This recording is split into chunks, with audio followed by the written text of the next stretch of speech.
தோழர் வணக்கம் தோழர். வணக்கம் தோழர். வணக்கம் தோழர், நல்லா இருக்கீங்களா? சூப்பரா இருக்கேன் தோழர். நீங்க எப்படி இருக்கீங்க? சூப்பரா இருக்கேன் தோழர். சோ இன்னைக்கான அரசியல் களத்துல நம்ம எது சம்பந்தமாக விவாதிக்க போறோம் அப்படின்னா, விவாதத்திற்குள்ள போறதுக்கு முன்னாடி முதல்ல நம்ம நேயர்களுக்கு நம்முடைய நெஞ்சம் நிறைந்த நன்றிகளை தெரிவித்துக் கொள்வோம். வணக்கங்களையும் தெரிவித்துக் கொள்வோம். நன்றிகள், வணக்கங்கள், வாழ்த்துக்கள் எல்லாமே தான். காரணம் என்ன தெரியுமா? நேற்றைய தினத்துல விஜய் அவர்களுடைய அந்த ஜனநாயகம் திரைப்படத்தினுடைய ஃபர்ஸ்ட் சிங்கிள் சாங், அந்த சாங்கை நம்ம டீகோடிங் பண்ணியிருந்தோம். நிறைய தோழர்கள் என்ன கமெண்ட் போட்டுதான் தெரியுமா? தோழர், இந்த பார்வையின் அடிப்படையில யாரும் டீகோடிங் பண்ணல, உள்ளபடியே நெஞ்சம் நிறைந்த நன்றிகள்னு போட்டிருந்தாங்க. ஏன்னா நிறைய பேர் என்ன பண்ணியிருந்தாங்கன்னா, விஜய் நடந்து வந்தாரு, உட்காந்தாரு, டான்ஸ் ஆடினாரு, கடைசி டான்ஸு, அப்புறம் விஜய் ஆடுறதுக்கு பின்னாடி பார்த்தோம்னா நிறைய டீகோடிங்ஸ் இருந்துச்சு. திருமலை படம், அந்த படம், இந்த படம்லாம் வச்சிருந்தாங்க. ஸோ இதை மட்டும் தான் அவங்க டீகோடிங் பண்ணியிருந்தாங்க. ஆனா நம்ம அறிவு அவருடைய அந்த பாடல் வரிகள் இருக்கு இல்லையா, அந்த பாடல் வரிகளை மேற்கோள் காட்டி நம்ம அரசியல் படுத்தியிருந்தோம். அந்த வரிகள் என்ன இந்த இம்பாக்ட் ஏற்படுத்து சொசைட்டில அப்படின்ற ஒரு விடயத்தை நம்ம வந்து டீகோடிங் பண்ணியிருந்தோம். ஆமா, அந்த விஷயம் வந்து எல்லாருக்கும் பிடிச்சிருந்துச்சு. அதான் பெரிய உள்ளபடியே நிறைய பேர் ஹானஸ்டா கமெண்ட் போட்டிருந்தாங்க. நமக்கு ரொம்ப மகிழ்ச்சியா இருந்துச்சு. பரவாயில்ல, யாருமே பார்க்காத ஒரு பார்வையில நாம பார்த்துருக்கோம் அப்படின்றது ரொம்ப மகிழ்ச்சியா இருந்துச்சுங்களா. ஸோ அதனால கமெண்ட் போட்ட அத்தனை தோழர்களுக்கும் எங்களுடைய நெஞ்சம் நிறைந்த நன்றிகளை தெரிவித்துக் கொள்ளும். சரி, சோ இன்னைக்கான அரசியல் களத்துல எது சம்பந்தமாக நம்ம விவாதிக்க போறோம் அப்படின்னா, கொத்து கொத்தாக விஜய்க்கு தாவும் திராவிட முன்னேற்ற கழகத்தினுடைய வாக்குகள். மறுபடியும் சொல்லுங்க. மறுபடியும் சொல்லவா? கொத்து கொத்தாக விஜய்க்கு தாவும் திராவிட முன்னேற்ற கழகத்தினுடைய வாக்குகள். கட்சியுடைய வாக்குகள் கிடையாது தலைவா. மறுபடியும் இன்னும் ஒரே ஒரு ஆட்டம் சொல்லுங்க. எனக்காக வந்து வாயிற மாதிரி இருக்கா? ஒரு ஆட்டம், இன்னும் ஒரு ஆட்டம். கொத்து கொத்தாக விஜய்க்கு தாவும் திராவிட முன்னேற்ற கழகத்தினுடைய மகிழ்ச்சி மகிழ்ச்சி மகிழ்ச்சி. அருமையான செய்தியை சொல்லியிருக்கிறீங்க. இந்த செய்திக்கே உங்களுக்கு லட்டு தரணும், பட் இங்க வாங்கி தர முடியாது. வாங்கி கொடுத்துருங்க போறப்ப. சரி, சோ அந்த மேட்ரு என்ன, அதற்கு பின்னாடி இருக்க அரசியல்னா, வேறு வழியின்றி இன்னைக்கு திராவிட முன்னேற்ற கழகம் விடுதலை சிறுத்தை கட்சியையும் கம்யூனிஸ்ட் கட்சியும் நம்பி இருக்க வேண்டிய சூழலுக்கு தள்ளப்பட்டுள்ளார்கள். சோ தரவுகள் அடிப்படையில் அந்த மேட்ரு என்ன, எதற்காக தமிழக வெற்றி கழகத்துக்கு திமுகவுடைய வாக்குகள் சேர்க்கின்றது அப்படின்றத மொத்தமாக இந்த காணொலியில கொஞ்சம் டீகோடிங் பண்ணுவோம். நண்பர் அனைவருக்கும் உரிமைக்கான மலைக்காட்சியின் சார்பாக இனிய வணக்கம். வணக்கம். நாங்க இப்படி வந்து பார்த்துட்டோம்.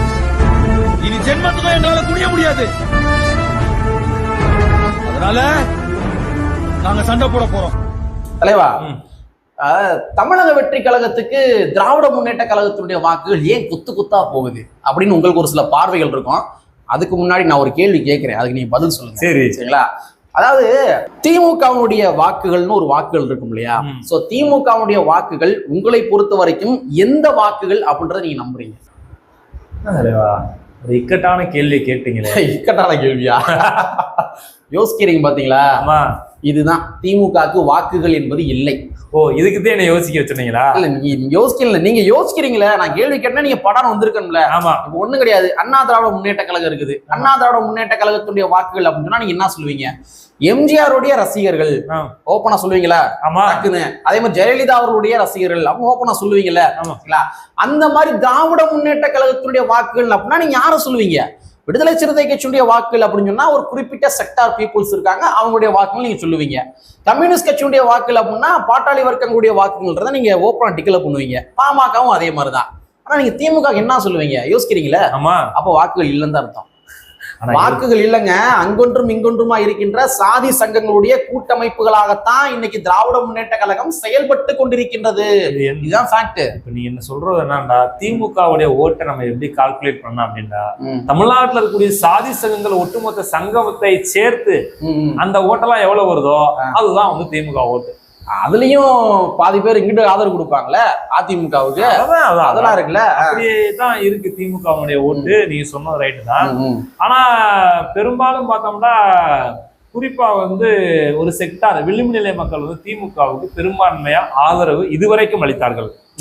விளிம்பு நிலை மக்கள் வந்து பெரும்பாலும் ஆதரவு அளித்தார்கள். எனக்கு தெரிஞ்சு 90 வரைக்கும் ஆதரவு அளித்தாங்க. அதுக்கப்புறம் டோட்டலா வந்து இங்கிட்டு விசிகா பக்கம் போயிட்டாங்க. அதுவும் ஃபேக்ட். அது ஃபேக்ட் தான். ஆனா இப்ப கடந்த தேர்தல் கூட விளிம்பு நிலை மக்களுடைய ஆதரவுல தான் ஆட்சியை பிடிச்சாங்க. விளிம்பு நிலை நீங்க தலித் மக்கள் மட்டும் சொல்லல, பிற்படுத்தப்பட்ட மக்கள் இருக்கக்கூடிய விளிம்பு நிலை மக்களும் சரி, மிகவும் பிற்படுத்தப்பட்ட மக்கள் விளிம்பு நிலை மக்களும் சரி, இவங்க எல்லாம் திமுகவுக்கு மிகப்பெரிய ஆதரவு தந்தார்கள், சிறுபான்மை மக்கள் ஆதரவு தந்தார்கள். ஆனால் இந்த தேர்தல்ல அதுக்கு வாய்ப்பில்லை. விஜய்க்கு தான் அந்த வாக்கு செல்ல போகிறது. எப்படி செல்கிறது என்றால் அதான் கேள்வி. ஏன் கொத்து கொத்தாக விஜய்க்கு செல்கின்றது? குறிப்பா திராவிட முன்னேற்ற கழகத்தினுடைய வாக்கு ஏன் கொத்து கொத்தா சொல்லுது? இப்ப சொல்லவா, சென்னை யாரு கோட்டை ஒரு காலத்துல? ஒரு காலத்துல இல்ல, இப்ப வரைக்குமே சென்னை யாருடைய கோட்டை அப்படின்னா அந்த மண்ணுடைய பூர்வக்குடிகளுடைய கோட்டை. பூர்வக்குடியினுடைய கோட்டை. அவங்கதான் வந்து காங்கிரஸை வீழ்த்தி திமுக ஆட்சிக்கு கொண்டு வந்தாங்க. அதிமுக குறிப்பிட்ட ஸ்டேஜ் வரைக்குமே அங்க எதுவுமே என்ன செய்ய முடியல, ஜெயிக்கவே முடியல அதிமுக. ஜெயலலிதா வந்த பிறகும் கூட. ஆனா ஜெயிச்சதுக்கு காரணம் யார் அப்படின்னு பார்த்தோம்னா அதிமுக. திருமாவளவன் வந்து அதிமுகவோட ஜெயலலிதாவோட கூட்டணி நிற்கும் போது அதிமுகவே சென்னையை லாக் பண்ண ஜெயிச்சாங்க. அதுக்கு முன்னாடி திமுக அதிமுக வந்து அங்க நிறைய இடங்கள்ல வெல்ல முடிஞ்சது. திமுக கோட்டையாவே இருந்துச்சு. அந்த கோட்டையெல்லாம் தகர்ந்துச்சுல, அது காரணம் திருமாவளவன் தான். ஆனால் இன்றைக்கு அந்த திமுக கோட்டையில மிகப்பெரிய ஓட்டை விழுந்திருக்கிறது.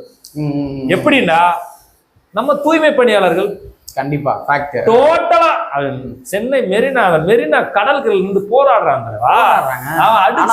அடிச்சு வரட்டுறான் தலைவா. அவன் தான் தலைவா திமுகவை உருவாக்குனா, திமுகவை ஆதரிச்சு அவன் தான் தலைவா, திமுக கோட்டையை உருவாக்குன அவன் தான் தலைவா. அவனை தான் தலைவா சொல்றாங்க. அவன் எப்படி தலைவா ஓட்டு போடுவான்? விஜய்கிட்டே ஓட்டு போடுவான். சென்னை மெரினால வந்து போராட்டம் பண்ணாங்க இல்லையா? ஆமா, சென்னை மெரினால வந்து போராட்டம் பண்ணுகின்ற பொழுது அது 97வது நாள் சரிங்களா? நேற்றைய தினத்தோட தூய்மை பணியாளர்களுடைய போராட்டம் என்பது 100 நாட்களை எட்டியுள்ளது. இந்த 100வது நாளுக்கு நம்ம மாண்புமிகு முதலமைச்சர்கள் எங்க போனாரு தெரியுமா? எங்க போனாரு? போராட்டம் சந்திக்க போனாரு நினைச்சீங்களா? கிடையாது. எங்க போனாரு தெரியுமா? நம்ம கமலஹாசன் அவருடைய பிறந்தநாள் நிகழ்வுக்காக வாழ்த்து சொல்வதற்காக போயிருந்தார். கமலஹாசன் ஒரு ஓட்டு போட்டா போகும் தலைவா, திமுக வந்து ஜெயிச்சிருந்தலைவா. இல்ல, இவங்க சினிமா துறைக்கு இவங்க கொடுக்குற இம்பார்ட்டன்ட் இருக்கு இல்லையா? இந்த எளிய மக்களுக்கு கொடுக்குற இம்பார்ட்டனோட சினிமா துறைக்கு இவங்க கொடுக்குற இம்பார்ட்டன்ட் என்பது ரொம்ப அதிகமா இருக்குது. சென்னை ரிப்பன் பில்டிங்ல இவங்க இதே மாதிரிதான் ஆகஸ்ட் மாசம் போராட்டம் செய்து கொண்டிருந்த பொழுது, ஆகஸ்ட் 15க்கு முன்னாடி போராட்டம் பண்ணாங்க இல்லையா? சென்னை ரிப்பன் பில்டிங்ல அவங்க போராட்டம் செய்து கொண்டிருக்கின்ற பொழுது, அந்த போராட்டம் உச்சபட்சத்தை அடைந்து கொண்டிருக்கின்ற பொழுது நம்ம மாண்புமிகு முதலமைச்சர் என்ன படத்துக்கு போனார் தெரியுமா? கூலி திரைப்படத்துக்கு போனார். சூப்பர். அப்படியே கூலி திரைப்படத்துக்கு போனாரு. இன்னைக்கு 100ஆம் நாள் போராட்டத்துல எங்க போறாருன்னா கமலஹாசன் அவருடைய பிறந்தநாளுக்கு வந்து வாழ்த்து சொல்வதற்காக ஒரு முதலமைச்சரை நேர்ல போறாரு. கமலஹாசன் அவர்கள் என்னமோ ஒரு மிகப்பெரிய ஒரு ஆகச்சிறந்த ஒரு அரசியல்வாதி மாதிரி நேரா போய் இவர் போய் வாழ்த்து சொல்வதற்கான தேவைகள் என்ன என்ற கேள்வி எழும்புதுல. அப்ப இவங்க வந்து சினிமா துறைக்கு வந்து ரொம்ப இம்பார்ட்டன்ட் கொடுக்க ஆரம்பிச்சிட்டாங்க. எளிய மக்கள் வந்து கண்டுகொள்வது கிடையாது, சினிமா துறைக்கு ரொம்ப முக்கியத்துவம் கொடுக்க ஆரம்பித்து விட்டார்கள். அப்ப இந்த போராமைகள் எங்க போய் சேரும் அப்படின்னா விஜய்க்கு தான் போய் சேரும். விஜய் தான் ஏதாவது செய்யறதுக்கு தயாரா இருப்பாரு, புதுசா வராரு அப்படின்றத வந்து வாய்ப்பை அவருக்கு கொடுப்பான் அப்படின்னு இந்த விளிம்புநிலை மக்கள் எப்பொழுதுமே நம்பக்கூடியவர்கள். இல்ல, அதுதான் யாருமே செய்யல அப்படின்னும் போது வந்து புதுசா வரணும் அவங்க செய்ய மாட்டாங்க. உண்மைதான். இப்ப அதிமுக ஆட்சி காலத்துல வந்து இந்த மண்டலங்களை வந்து தூய்மை பணியாளர்கள் அந்த மண்டலங்களை வந்து அதிமுக ஆட்சி காலத்திலேயே வந்து என்ன பண்ணிட்டாங்க, தனியார் தாரவாத்துனாங்க. மீன ஒரு 2-3 மண்டலங்கள் இருந்துச்சு. அந்த மண்டலங்களையும் திமுக என்ன பண்ணிட்டாங்கன்னா தனியார் தாரவாத்துட்டாங்க. அப்ப நீங்க பாத்தீங்க அப்படின்னா அதிமுகவும் மண்டலங்களை தனியாருக்கு தாரை வார்த்து விட்டது, திமுகவும் மண்டலங்களை தனியாருக்கு தாரை வார்த்து விட்டது. அப்ப இந்த மக்கள் யார் நம்புவாங்க? புதுசா வரவனுக்கு ஒரு வாய்ப்பு தருவாங்க. இதுதானே லாஜிக், உளவியலா லாஜிக். இதான் உளவியலா தலைவா, இதுதான் ஃபேக்ட், இதான் உண்மை. இப்படித்தான் வந்து திமுகவுடைய கொத்தான ஓட்டு வந்து தமிழக வெற்றி கழகத்துடைய தலைவர் விஜய் அவர்களுக்கு செல்ல போகிறது. ரெண்டாவது வந்து பார்த்தோம்னா யாரு பாதிக்கப்பட்டாலும் விளிம்புநிலை மக்களா இருந்தாலும் சரி, பிற்படுத்தப்பட்ட மக்கள் விளிம்புநிலை மக்களா இருந்தாலும் சரி, இன்னைக்கு களத்துக்கு போகின்ற காலம் போய் சினிமா துறை இயக்குநர்களை பார்ப்பதும் சினிமா துறை சார்ந்த நடிகரை பார்ப்பதும் இதுதான் இன்றைக்கு பெரும்பாலான தலைவருடைய வேலையாக இருந்து கொண்டிருக்கிறது. அவங்களுடைய திருமண நிகழ்வுல கலந்து கொள்ள இதுதான் வேலையா இருந்திருக்கு. ஏன்னா ஒரு காலகட்டத்துல வந்து போராட்ட காலத்துல இருந்தவரு கூட இன்றைக்கு அந்த நிலை மாறி இருப்பதா நம்ம பார்க்க முடியுது காட்சியை. இது மட்டும் கிடையாதுங்க, இது நம்ம வந்து நீங்க சென்னையை மட்டும் மையப்படுத்தி பேசுறீங்க. நான் சென்னையை மட்டும் மையப்படுத்தல, ஒட்டுமொத்த தமிழ்நாடு முழுமைக்கும் இதே சூழல் இருந்து கொண்டிருக்கின்றது. இதை நம்ம பேசிதான் ஆகணும். ஒண்ணு கிடையாது. இன்னைக்கு என்ன சொல்லியிருக்காங்க, மதுரை மாவட்டம் இந்தியாலேயே வந்து தூய்மை இல்லாத நகரமாக உள்ளதுன்ற மாதிரி ஒரு டேட்டா வந்திருக்கு, ரிப்போர்ட் வந்திருக்குது. சரிங்களா? இது காரணம் என்ன? தனியாருக்கு கொடுத்துட்டாங்க தலைவா. தூய்மை அரசாங்கத்தோடைய கண்காணிப்பாங்களே, பயம் இருக்கும்ல. அவன் என்ன பண்ணுவானா, எப்பா வேலை பார்க்க மாட்டீங்களா, எப்பா வாங்க இன்னும் கொஞ்சம் சேலரி தரேன், இன்னும் உங்களை ஊக்கப்படுத்துறேன், வாங்க வேலையை பாருங்க அப்படின்னு சொல்லி அரசாங்கம் என்ன பண்ணுவாங்க, அவங்க வந்து ப்ரொவோக் பண்ணுவாங்களா, ஊக்குவிப்பாங்களா. ஆனா இன்னைக்கு தனியார் என்ன பண்ணுவான், லாப நஷ்ட கணக்கை மையப்படுத்தி மட்டும்தான் தூய்மை பணியாளர் வேலை வாங்குவான். ஆமா, அது ஃபேக்ட். லாப நஷ்ட கணக்கு இருக்கா, எவா நான் 8 மணி நேரம் வேலை, இந்த குப்பையை அகற்றுறதுக்கு எனக்கு வந்து ஒரு 4 மணி நேரம் ஆகும் அப்படின்னா இல்ல இது 4 மணி நேரம்லாம் ஆகாது, இது வந்து ஒரு 7-8 மணி நேரம் ஆகும், எக்ஸ்ட்ரா ஆகும் அப்படின்னா தனியார் தரமாட்டானே காசு, அவன் ஓட்டி தரமாட்டானே. ஆமா, ஓட்டி தரமாட்டானே. ஆனா கவர்மெண்ட் நம்ம வந்து ஊக்கமா கேட்கலாமே, அப்ப இவங்க எக்ஸ்ட்ரா வேலை பார்ப்பாங்களே. அப்ப அதனுடைய இம்பாக்ட் தான் என்ன ஆயிருக்குன்னா இன்னைக்கு மதுரை மாவட்டம் வந்து இந்திய நாட்டிலேயே அசிங்கப்பட்டு போய் நிக்குது. யாருனால? திமுகனால. நம்ம சொல்றோம் தமிழுக்கு சங்கம் வளர்த்த மதுரை மண் என்று நம்ம வாயை தட்டி மாறுதட்டி பேசினாலும் கூட இன்றைக்கு இருக்கையிலே தூய்மை இல்லாத ஒரு மாநகரமாக இந்தியாவிலே இருக்கக்கூடிய ஒரு மாநகரம் அது மதுரை மாநகரத்தை. அந்த பெருமை மாண்புமிகு தமிழக முதலமைச்சர் தளபதி ஸ்டாலினுக்கு சேரும். கிளாப் பண்ணிடுவாங்க. வருத்தத்தோட சொல்றது. ஆமா, சரி. சரி, இந்த மாதிரி என்ன பண்ணுவாங்கன்னா, இந்த விளிம்பு நிலை மக்கள் என்ன பண்ணுவாங்க அப்படின்னா, சரி ஒரு ஒரு சாய்ஸ் கொடுத்து பார்ப்போம் அப்படின்ற மாதிரி அந்த ஒரு பேட்டர்னுக்கு அவங்க அதுக்குள்ள வந்துட்டாங்க அப்படின்னா திமுகவுடைய வீழ்ச்சி என்பது கிட்டத்தட்ட அவங்க அந்த பேட்டர்னுக்கு வந்துட்டாங்க. சென்னையை சுற்றில இருக்க மக்கள் வந்துட்டார்கள். அதுக்கடுத்து பார்த்தோம்னா மிகவும் பிற்படுத்தப்பட்ட மக்கள் இருக்கிறார்கள். இதுல விவசாய கூலிகள் இருக்காங்க இல்லையா, விளைநிலங்களோட விவசாயம் செய்து அதான் வாழ்வாதாரம் வாழ்வாங்க இல்லையா. குறிப்பா வந்து தஞ்சை பகுதி என்பது வந்து தஞ்சாவூர் மாவட்டமா இருக்கட்டும், திருவாரூர் மாவட்டமா இருக்கட்டும், கடலூர் மாவட்டமா இருக்கட்டும், அதை சுற்றி இருக்கக்கூடிய அனைத்து மாவட்டங்களுமே காவிரி டெல்டா பகுதியாக இருக்கிறது. இந்த காவிரி டெல்டா பகுதியிலே வந்து பார்த்தோம்னா தமிழ்நாட்டுடைய நெற்களஞ்சியம் சொல்லக்கூடியது தஞ்சை மாவட்டம் தான், சுற்றியுள்ள மாவட்டம் தான். இந்த காவிரி பாய்கின்ற இடத்தில் விவசாயிகள் வந்து நெல்லை வந்து அப்படியே மூட்டையாக கொண்டு வந்து வைத்திருந்தும் கூட அந்த நெல்லெல்லாம் முளைத்து விட்டு கொள்முதல் செய்யவில்லை. ஒரு செயல் திட்டங்கள் இல்லை, திட்டமிடல் கிடையாது. எத்தனை லட்சம் ஏக்கர்ல விவசாயம் பண்ணிருக்கிறாங்க. அதன் மூலமாக நமக்கு எத்தனை லட்சம் டன்னு வந்து நமக்கு வந்து நெல் கிடைக்கும். அதுக்கு நம்ம எத்தனை சாக்குகளை தயார் பண்ணணும், எத்தனை லாரிகள் தயார் பண்ணணும், எத்தனை மாதத்திற்கு முன்பாகவே இந்த கொள்முதல் நிலையங்களை தயார் நிலையில வைக்கணும். சோ இந்த மாதிரி எந்த விதமான ஒரு பேசிக் திட்டமிடலும் இல்லாமல் திராவிட முன்னேற்ற கழகம் செயல்பட்டதன் விளைவால ரோட்டு ஓரங்கள்ல அந்த ஏழை எளிய மக்களுடைய கஷ்டப்பட்டு ரத்தம் சிந்தி வேறு சிந்தி விளைவித்த அந்த நெல்மணிகள் எல்லாமே முளைச்சு போய் கிடக்குதுங்க. அப்போ வந்து எப்படி இந்த தோழர் சொன்ன மாதிரி அந்த ஏழை கூலி விவசாயிகள், ஏழை சிறு குறு அந்த விவசாயிகள் எப்படி நீங்க நம்புவாங்க? எப்படி சமூக மக்கள் அதுல வந்துருவாங்க தலைவா? ஆமா, அது சொல்லிருங்க. பிற்படுத்தப்பட்ட மக்களும் மிகவும் பிற்படுத்தப்பட்ட மக்களும் அதுல அடக்கமாகி விடுவார்கள். இந்த மக்களுடைய அந்த விவசாயம் வந்து முற்றிலும் இந்த வருடம் பாதிக்கப்பட்டிருக்கிறது.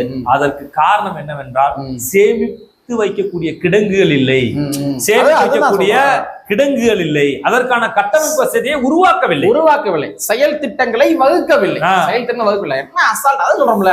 மக்கள் பல பிரச்சனைகள் வந்து ஈடுபட்டு இருக்கிறாங்க, மக்களுக்கு பல பிரச்சனைகள் இருந்து கொண்டிருக்கின்றது. ஆனா நீங்க வந்து கூலி திரைப்படத்திற்கும் அதோட ப்ரமோஷனுக்காகவும் இங்கிட்டு பார்த்தோம்னா வந்து கமலஹாசனுடைய பிறந்தநாளுக்காக போய் நேரா வாழ்த்து சொல்வதும், அதுக்கப்புறம் வந்து இருக்கிற எல்லா சினிமா நடிகர்களையும் கூப்பிட்டு வச்சு கல்வி திருவிழா நிகழ்ச்சி நடத்துறது.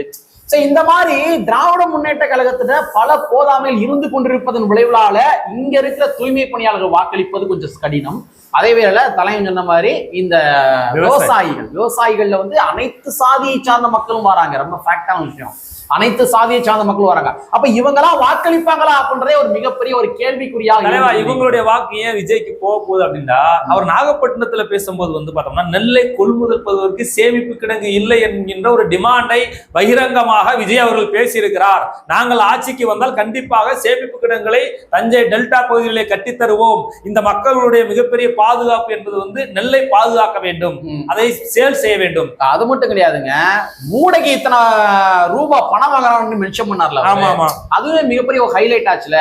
சோ அந்த மாதிரிதான். சோ வந்து விஜய் அவர்களுக்கு இந்த வாக்குகள் போகுது அப்படின்னா அதுக்கு காரணம் திராவிட முன்னேற்ற கழகத்தினுடைய போதாமைகள். அதே மாதிரி எதிர்கட்சியாக இருந்த பொழுது பரந்தூர் விமான நிலையத்தை எதிர்த்த திராவிட முன்னேற்ற கழகம் ஆளுங்கட்சியா வந்ததற்கு பின்பாக பரந்தூர் விமான நிலையத்தை ஆதரிக்கிறாங்க. அப்ப இது மிகப்பெரிய ஒரு கொள்கை முரண். இது திராவிட முன்னேற்ற கழகத்துல இருக்கிற மிகப்பெரிய கொள்கை முரண். இன்ன வரைக்கும் கூட பரந்தூர் மக்கள் வந்து போராட்டங்கள் பண்ணி இருக்கிறாங்க. அப்ப முதல் முறையாக பல கட்சிகள் வந்து ஆதரவு கொடுத்திருக்காங்க, விசிகா, கம்யூனிஸ்ட், நாம் தமிழர் கட்சி கூட ஆதரவு கொடுத்திருக்காங்க. ஆனா இந்த பரந்தூர் மக்களுக்கு ஆதரவு கொடுக்காத ஒரே கட்சி எந்த கட்சினா அது திராவிட முன்னேற்ற கழகம். கடைசியா மக்களை திரட்டி மிகப்பெரிய லெவல்ல இந்த பிரச்சனையை மக்கள் மத்தியில அட்ரஸ் பண்ணது யாருன்னா அது விஜய் அவர்கள். ஆமா, அதனால மிகப்பெரிய ஒரு பிரச்சனை இருக்குது. மூணாவது வந்து அரசு ஊழியர்களுடைய வாக்குகள் வந்து இன்னைக்கு திமுக போவது என்பது சாத்தியமே இல்லாத விடயம். நம்ம அதையும் நம்ம சொல்லி அது முடிஞ்சு முடிஞ்சு வச்சு டோட்டலா க்ளோஸ். ஏன்னா ஏறக்குறைய ஒரு 13 லட்சம் அரசு ஊழியர்கள் இருக்கிறாங்க.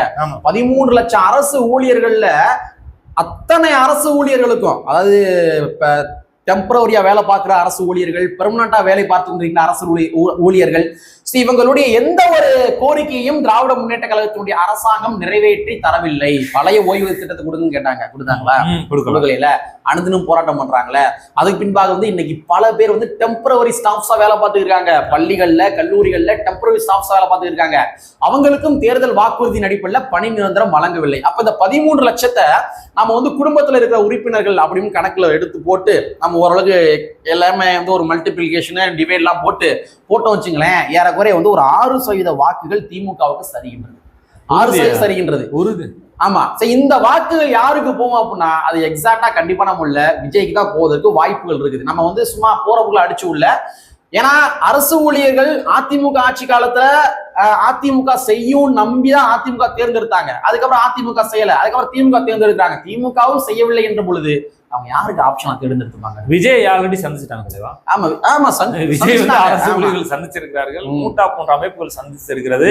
அவர் ஆட்சிக்கு வந்த உடனே கண்டிப்பா அரசு ஊழியர்களுக்கு என்ன செய்யணுமோ அந்த திட்டங்களை கண்டிப்பா நடைமுறைப்படுத்தும் என்கின்ற வாக்குறுதியை விஜய் சொன்னதாக தகவல் கேட்டிருக்கிறோம். ஆமா. சோ இந்த மாதிரி ஒவ்வொரு செக்டாரிலுமே இன்னைக்கு திராவிட முன்னேற்ற கழகத்தினுடைய போதாமையில் இருந்து கொண்டிருக்கின்றது. அதனால திராவிட முன்னேற்ற கழகத்தினுடைய வாக்குகள் கொத்து கொத்தாக இன்னைக்கு யாருக்கு போக போகின்றது அப்படின்னா விஜய் அவர்கள் தான் போக போகின்றது. சோ இந்த இடத்துல நம்ம இதைத்தான் வந்து தலைப்போட கனெக்ட் பண்ண போறோம். இதுக்கப்புறம் என்னன்னா விஜய்க்கு வாக்குகள் போது, அதனால இதுவரைக்கும் ஒரு பலத்தோட இருந்த திராவிட முன்னேற்ற கழகம் என்று சொல்லப்படுகின்ற அந்த கட்சி என்பது வேறு வழியே இன்றி விடுதலை சிறுத்தை கட்சியையும் கம்யூனிஸ்ட் கட்சியையும் நம்பிதான் இருக்க வேண்டும் அப்படின்ற ஒரு சூழல் உருவாகியிருக்கின்றது. அதுலயே ஒரு சிக்கல் இருக்கு.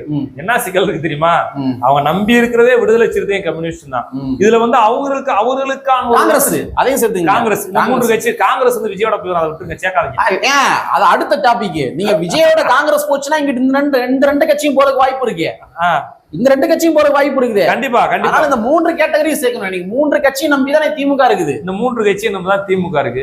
இவங்க கேட்கக்கூடிய சீட்டுகளை கொடுப்பதற்கு தர மறுத்தாலோ, அதாவது திமுக ஒரு ஒண்ணுமில்ல, இவங்க கேட்கிற 2 இலக்கு டபுள் டிஜிட் இலக்குல கேட்கறாங்க. மேக்சிமம் கம்யூனிஸ்டும் சரி விடுதலை சிறுத்தை டபுள் டிஜிட் அளவு கொடுத்துட்டாங்கன்னா கண்டிப்பா வந்து அந்த மக்களே வந்து அந்த தலைவருக்கு பின்னாடி இருக்கவங்க ஓட்டு போட்டுருவாங்க. நான் டபுள் டிஜிட் தர மாட்டேன், நான் ஒரு நானே போட்டி போடுவேன், நான் 6 சீட்டு தருவேன், 5 சீட்டு தருவேன், 7 சீட்டு தருவேன், 8 சீட்டு தருவேன்னு சொல்லிட்டேன்டா, அந்த மக்கள் அவர் கூட்டணியிலே இருந்தாலும் ஓட்டு போட மாட்டாங்க. ஆமா, அது சங்கத்தமிழ்ல சொல்லியிருக்காருல்ல. ஆமா, ஜூனியர் உடல்ல கொடுத்த பேட்டியில வந்து அவரே தெளிவா சொல்றாரு, தொண்டர்கள் அதிருப்தி அடைவார்கள் அப்படின்றாரு. அதிருப்தியான என்ன விஜய்க்கு போடுவாங்கன்னு போயிருவாங்க தலைவா. வாக்களிக்க மாட்டான்னு அர்த்தம். அவ்வளவுதான் போறாங்களோ என்னன்னு தெரியாது, வாக்களிக்க மாட்டாங்க. நீங்க 6 சீட்டோ 7 சீட்டோ கொடுத்தீங்க அப்படின்னு பார்த்தோம்னா, உதாரணம் திருமாவளவன் 8 சீட்டு தரேன்டா, கண்டிப்பா வந்து அந்த மக்கள் ஓட்டு போட மாட்டான். என்ன செய்ய அப்படின்னா எங்கிட்ட மாத்தி குத்திட்டு போயிருவான். ஏன்னா அவனுக்கு தேவை வந்து அண்ணன் திருமாவளவன் அவர் வந்து பார்த்தோம்னா மரியாதை மட்டும் அந்த மக்கள் எதிர்பார்க்கிறாங்க. அதிகாரத்தை மரியாதை மட்டும் தான் எதிர்பார்க்கிறானே தவிர இந்த சமூகம் பணத்தை இவன் எதிர்பார்க்கல. இதுதான் சிக்கல். இங்க கீழே இருக்க தொண்டர்கள் எல்லாருமே எதை நினைக்கிறான்? மரியாதை, அதிகாரம். இந்த அதிகாரம் இல்லாத போது வாக்களிக்க மாட்டாங்க. ஆமா ஆமா. சோ அதனால வந்து திராவிட முன்னேற்ற கழகம் வேறு வழியே கிடையாது. இங்க கம்யூனிஸ்ட் கட்சியும் விடுதலை சிறுத்தை கட்சியும் நம்பிதான் இருக்க வேண்டிய சூழல் தள்ளப்பட்டுள்ளாங்க. என்ன சொல்ல போறதா இருந்தா, இஸ்லாமிய மக்களுடைய வாக்குகள் இங்க யாருக்கு போகும்னா அது அப்கோர்ஸ் கண்டிப்பா நம்மள விடுதலை சிறுத்தை கட்சி பிளஸ் காங்கிரஸ் இவங்களுக்கு தான் போகும். மேக்சிமம் யாருக்கு போகும்னா அதுவும் காங்கிரஸ் தான். இஸ்லாமிய மக்கள் வந்து பாலிசி மேக்கிங் விடயத்தை வந்து ரொம்ப உன்னிப்பாக பார்க்கக்கூடியவர்கள். பாலிசி மேக்கிங்னா இந்த முத்தலாக் சட்டம், லொட்டு லொஸ்கி இந்த மாதிரிலாம் இருக்கு இல்லையா, இதெல்லாமே பாஜக வந்து மதவாத அரசியல் பண்றாங்க. சோ அப்படிங்கிற பட்சத்துல பாஜகவை எதிர்க்க வேண்டும் என்றால் காங்கிரஸ் எங்க இருக்கோ அங்க நம்ம இருக்கிறோம். இதுதான் அவங்களை பொறுத்த நேஷனல் பாலிடிக்ஸ் தான் அவங்க. அப்ப இஸ்லாமிய மக்களுடைய வாக்குகள் யாருக்கு போகும்னா அது காங்கிரஸ் தான் போகும். ஒருவேளை காங்கிரஸ் வந்து திராவிட முன்னேற்ற கழகத்துல இல்லை என்றால் அந்த இஸ்லாமிய மக்களுடைய வாக்குகளும் திமுக கிடைக்காது, சுத்தமா கிடைக்காது. இப்படி பல போதாமைகள் இருக்குன்றீங்க. ஆமாங்க. இப்ப ஒண்ணு இல்லைங்க, காங்கிரஸ் வந்து தாவேக்காக போயிடுச்சுன்னா அப்ப இஸ்லாமிய மக்கள் யாரு வாக்களிப்பாங்க? காங்கிரஸ் தான். அதான் கொத்து கொத்தாக செல்லும் திமுகவுடைய வாக்குகள். அப்ப 2026 சட்டமன்ற தேர்தல்ல விஜய் அவர்கள் மிகப்பெரிய ஒரு புரட்சியை ஏற்படுத்துவார்னு சொல்லாம சொல்றீங்க. இது யாருடைய கைகள் இருக்குன்னா திராவிட முன்னேற்ற கழகத்துடைய கைகள் இருக்கு. அப்படியா? அந்த காலத்துல மாதிரி நான் வந்து ஒரு பண்ணையாத்தனமா இருப்பேன். நான் கொடுக்குற சீட்டை நீ வாங்கிக்க, நான் அங்க இல்லைன்னு சொல்லுவேன், நீ இங்க இல்லைன்னு சொல்லுவேன், நானே ஒரு ஷெட்யூல் போட்டு தருவேன், நானே வேட்பாளர் ரெடி பண்ணுவேன், இந்த வேட்பாளர் தான் நீ நிப்பாட்டணும். இப்ப இந்த மாதிரிலாம் ஒரு அந்த காலத்து பண்ணையாரத்தனத்துல இருந்தாங்க வச்சுக்கோங்களேன், எவனும் ஓட்டி போட மாட்டாங்க. சோசியல் மீடியாவில் எவனும் ஓட்டு போட மாட்டாங்க. சொல்லவா, சோசியல் மீடியாவில் திமுக என்ன அஜெண்டா செய்யறான், அதிமுக என்ன அஜெண்டால ஒர்க் பண்ணுது, கூட்டணி கட்சிகளை எப்படி நடத்துறான், அந்த கூட்டணி கட்சி எப்படி லாபி தாடுறாங்க, நீ தெரியாம இருக்குன்னு மட்டும் நினைச்சிடாத. நீ என்ன செய்யறது வந்து கீழே இருக்கக்கூடிய அடிமட்ட தொண்டன் வரைக்கும் தெரிந்து விட்டது இன்னைக்கு. அதனால மிகப்பெரிய சிக்கல் எல்லாத்துக்குமே இருக்குது. சோ இப்ப நம்ம இவ்வளவு டேட்டாக்கள் சொன்னோம் இல்லையா, இதோட கூடுதலா இன்னொரு டேட்டாவை சொல்லிடுவோம். நம்ம திராவிட முன்னேற்றம் என்ன பண்றாங்க அப்படின்னா, ஒவ்வொரு தலைவர்களுக்குமே ஒவ்வொரு சாதியில வந்து அடையாளப்படுத்தப்பட்ட அந்த தலைவர்களுக்கு நம்ம ஒரு மணிமண்டபத்தை கட்டி வச்சிருவோம், கட்டி வச்சுட்டு அவங்க ஓட்டு போட்டுருவாங்க அப்படின்னு நினைக்கிறாங்க. அது கிடையாது. ஏன்னா இன்னைக்கு நீங்க வந்து தமிழ்நாட்டுல வந்து மண்டலங்களா இருக்கு இல்லையா, நீங்க வந்து மதுரை மண்டலம் எடுத்துங்க, அதாவது தென் மண்டலங்களை எடுத்துங்க. தென் மாவட்டங்கள்ல நேற்றைய தினத்துல முதலமைச்சர் அவர்கள் ஒரு ஆன்லைன் மூலமா கான்ஃபரன்ஸ் பண்ண பொழுது, நெல்லையில வெற்றி பெறணும், நெல்லையில கண்டிப்பா நம்ம வெற்றி பெற்றே ஆகணும், இல்லை என்றால் அந்த நெல்லை பொறுப்பாளர்களை நான் பதவி நீக்கம் பண்ணுவேன் இருக்காரு. அப்ப நெல்லை பொறுப்பாளர்களை நான் பதவி நீக்கம் பண்ணுவேன், அதுல வெற்றி பெறணும்ன்ற மாதிரி நெல்லையை குறிப்பிட்டு அவர் சொல்றாருன்னா அப்படி என்ன காரணமா இருக்கும்? உளவுத்துறையின் மூலமாக அவருக்கு கிடைக்கப்பட்ட தரவுகள் தென் மாவட்டங்கள்ல திராவிட முன்னேற்ற கழகத்தினுடைய வீழ்ச்சி என்பது தொடங்கி இருக்கின்றது, வாக்குகள் குறைந்திருக்கின்றது. இந்த மாதிரி ஒரு ரிப்போர்ட் அவர் கிடைத்ததன் விளைவுனால தான் அவர் இந்த மாதிரி சொல்றாங்க. கண்டிப்பா சும்மா சொல்வார் அவரு? வாய்ப்பு ஒண்ணும் கிடையாது. நாடாளுமன்ற எலெக்ஷன்ல அதிமுக எத்தனை பிளேஸ் இங்க மதுரை மாவட்டத்துல? அதிமுக 3வது இடம். பிஜேபி ஆட்டோமேட்டிக்கா மதுரை மாவட்டத்துல இருக்கிற அத்தனை சாதி ஓட்டு எல்லாமே கைப்பற்றினா, நான் மணிமண்டபம் கட்டுறேன் அது கட்டுறேன் அப்படின்னா வந்து இங்க இருக்கிற சாதி இந்துக்கள் வந்து ஓட்டு போட்டுவாங்கன்றதுலாம் அதெல்லாம் பழைய கால தாத்தா டெக்னிக். அதெல்லாம் இந்த காலத்துல நடக்காது. ஆல்ரெடி வந்து அதிமுகவுக்கு வந்து போயிட்டான். இன்னைக்கு விடுதலை சிறுத்தை கட்சியும் கம்யூனிஸ்ட் தான் இன்னைக்கு திமுக நம்பி இருக்குது. இந்த பக்கம் பார்த்தோம்னா கொங்கு பெல்ட்ல வந்து என்னன்னா அதே மாதிரிதான் பாஜக ஆழமாக வேர் ஊன்றி விட்டது. கொங்கு பெல்ட்ல ஆழமாக வேர் ஊன்றி விட்டது. அப்ப கொங்கு பெல்ட்லயும் நமக்கு எல்லாமே வந்துரும் அப்படின்றது மிகப்பெரிய டவுட் தான். ஒண்ணும் கிடையாதுங்க. செந்தில் பாலாஜி அவர்கள் இருக்கிறாரு, முப்பெரு விழா, அதுவே மிகப்பெரிய உதாரணம். ஆமா, இதெல்லாமே வந்து நம்ம கவனிக்க வேண்டும், திமுக தலைமை கவனிக்க வேண்டும். அப்ப வேற வழியே கிடையாது. இன்னைக்கு விடுதலை சிறுத்தை கட்சியும் கம்யூனிஸ்ட் கட்சியும் தான் இன்னைக்கு திராவிட முன்னேற்ற கழகம் நம்பி இருக்கின்றது அப்படின்றத நம்ம புரிந்து கொள்ள முடிகின்றது.